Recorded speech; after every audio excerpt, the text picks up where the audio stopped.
La política monetaria es algo sumamente importante. Influye sobre la tasa de inflación. Ese es, digamos, el principal elemento. Obviamente, la política monetaria también puede influir, principalmente en el corto plazo, sobre la actividad productiva. Si usted ejecuta una política monetaria expansiva, si usted reduce, por ejemplo, las tasas de interés, si da facilidades de financiamiento, pues puede haber un aumento de la actividad económica, genera esto un aumento del empleo y puede producir un aumento del nivel de bienestar, porque si hay aumento del empleo, aumenta el nivel de ingreso laboral en un hogar y al aumentar el ingreso laboral en los hogares, pues esto favorece la capacidad de consumo, la capacidad de adquirir bienes y servicios y todo eso implica una mejora de la calidad de vida de esa persona. Así las cosas, se puede decir que la política monetaria es sin lugar a dudas uno de los elementos más importantes del conjunto de política económica que existe en una sociedad. Y ahora ustedes observan que se comienza a hablar mucho de política monetaria. Vemos que hay los bancos centrales, que son los que manejan la política monetaria, cambiando lo que es ese caso que le acabo de señalar de una política monetaria expansiva que se utiliza reduciendo la tasa de interés con el objetivo de estimular la actividad productiva. Y específicamente se llevó a cabo una extraordinaria política monetaria expansiva cuando estuvimos afectados por el COVID, cuando la mayoría de los bancos centrales a nivel global, por no decir todos, ejecutaron una política monetaria en la cual inyectaron una gran cantidad de liquidez, redujeron la tasa de interés y de esa forma evitaron que se entrase en un proceso de recesión prolongado y que destruyese una gran cantidad de empleo y que obviamente empobreciese una gran cantidad de personas. Eso se evitó con esa política monetaria expansiva. Pero de repente usted observa que se cambia el discurso, se cambia de un discurso de política monetaria expansiva,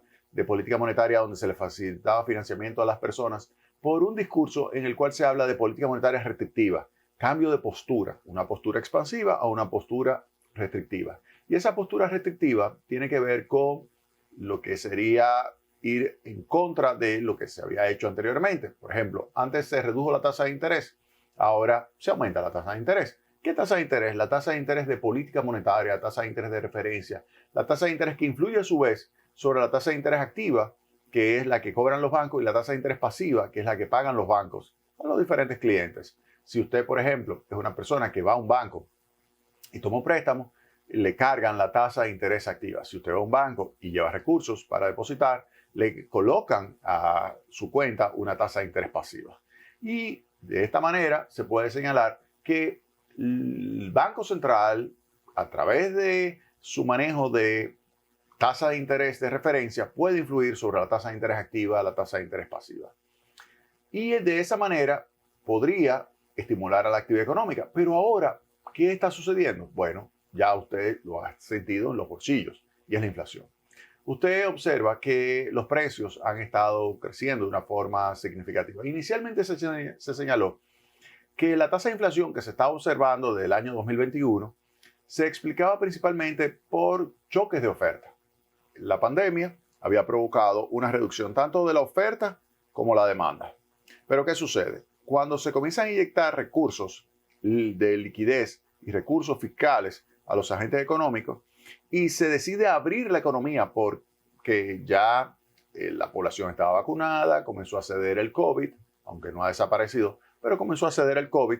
Entonces la población lo que hacía era salir con esos recursos que se le había transferido durante la pandemia para adquirir bienes y servicios. Entonces comenzó a aumentar la demanda, pero la oferta no aumentó al mismo ritmo. Entonces, al no aumentar la oferta al mismo ritmo que la demanda, por el hecho de que es más fácil usted salir a una tienda que colocar el producto en esa tienda. Es más fácil usted adquirir algún tipo de bien o servicio en un determinado momento que producir ese bien o suplir ese servicio. Entonces, eso implica que hay inmediatamente un desajuste entre oferta y demanda. Si la demanda crece más rápido que la oferta, eso genera una presión sobre los precios. Eso genera que los precios de los artículos donde la demanda es mayor que la oferta comiencen a registrar una variación positiva. Y eso se define como inflación. Si yo tomo el agregado de lo que son ese conjunto de bienes que se adquieren en una sociedad, en una comunidad, usted puede calcular a partir de ahí lo que es un índice de precios al consumidor, y ese índice de precio al consumidor, cuando usted toma su variación relativa, es la definición de inflación.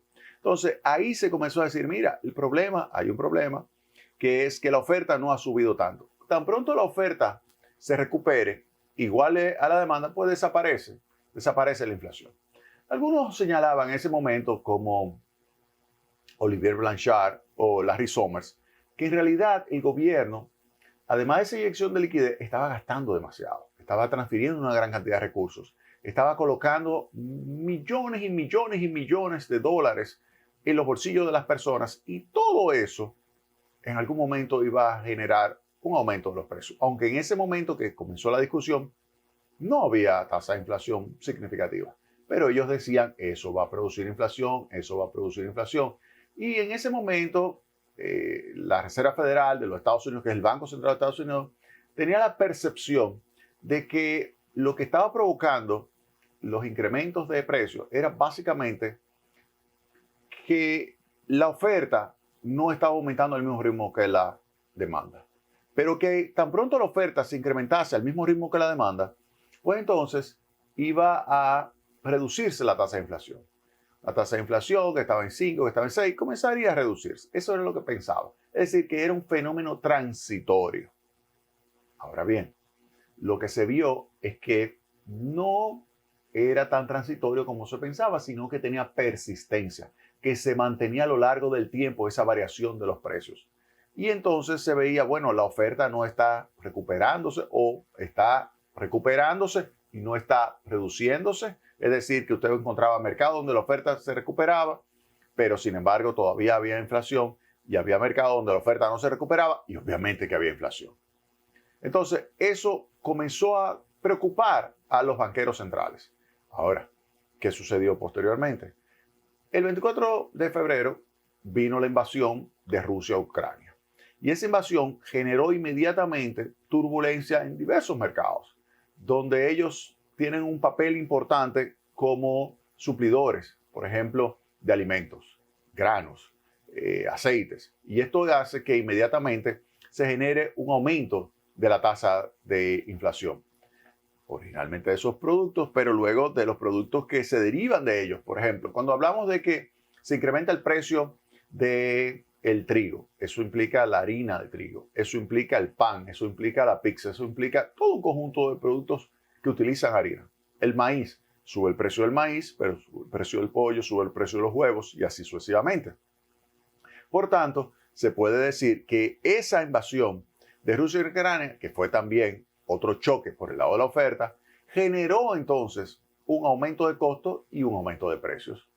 Y ahí se dijo, bueno, esto ya comienza a complicar más las cosas, pero por el lado de la oferta.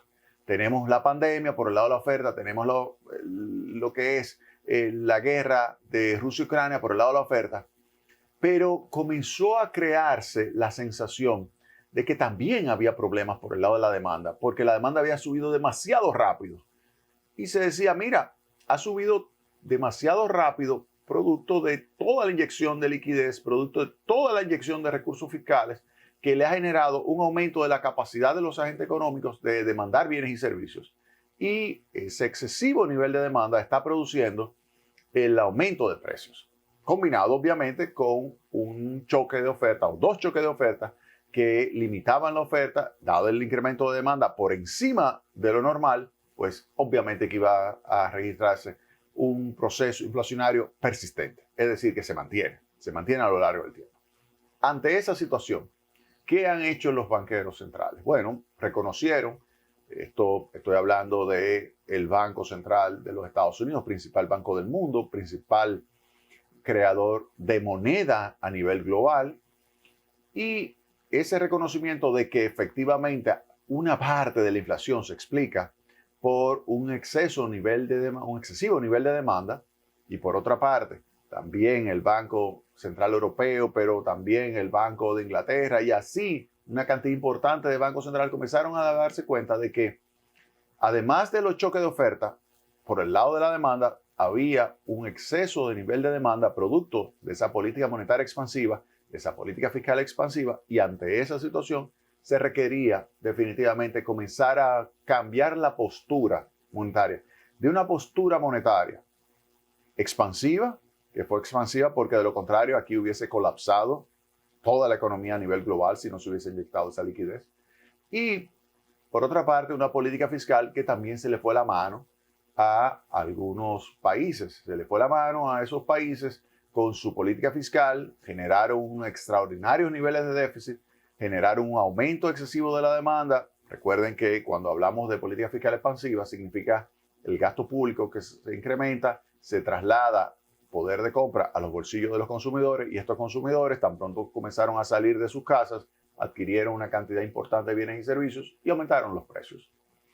Por eso se puede decir que habría que buscar entre el instrumental de política económica cómo se pudiera revertir esa situación para reducir la tasa de inflación. ¿Y por qué es importante reducir la tasa de inflación? Porque es el impuesto más regresivo de todos. Es el impuesto más regresivo y no me voy a cansar de decirlo. Es el impuesto más regresivo, el que más perjudica a los pobres. El que más perjudica a los pobres. Y es muy sencillo de entender. Y lo he dicho varias veces aquí. Muy sencillo de entender. Por ejemplo, los pobres de cada 100 pesos que tienen, ¿cuánto consumen? 100 pesos. De cada 100 pesos, consume 100 pesos. Bien. Si hay inflación que afecta en 10% toda esa canasta, eso significa que el poder de compra se redujo en 10%.